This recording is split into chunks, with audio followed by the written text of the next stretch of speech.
ثنا بہی سے روایت ہے کہ میں عبادہ بن صامت رضی اللہ عنہ کے پاس اس وقت گیا جب وہ موت کی حالت میں تھے۔ میں انہیں دیکھ کر رو پڑا۔ انہوں نے کہا، ٹھہرو ٹھہرو، روتے کیوں ہو؟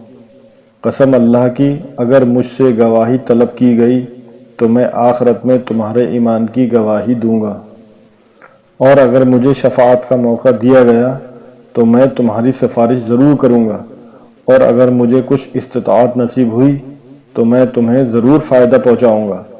پھر انہوں نے کہا، قسم اللہ کی، کوئی ایسی حدیث نہیں ہے جسے میں نے رسول اللہ صلی اللہ علیہ وسلم سے سنا ہو اور اس میں تم لوگوں کے لیے خیر ہو، مگر میں نے اسے تم لوگوں سے بیان نہ کر دیا ہو سوائے ایک حدیث کے، اور آج میں اسے بھی تم لوگوں سے بیان کیے دے رہا ہوں، جبکہ میری موت قریب آ چکی ہے۔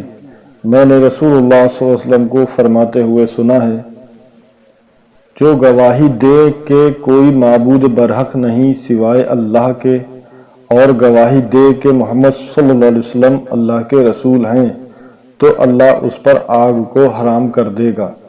ترمذی، حدیث نمبر 2638۔ السلام علیکم ورحمۃ اللہ وبرکاتہ۔ دوستو، اگر آپ کو صحیح اور مستند احادیث دیکھنا پسند ہے تو چینل کو سبسکرائب کریں اور شیئر کریں تاکہ دوسرے لوگوں تک بھی یہ احادیث پہنچ سکیں۔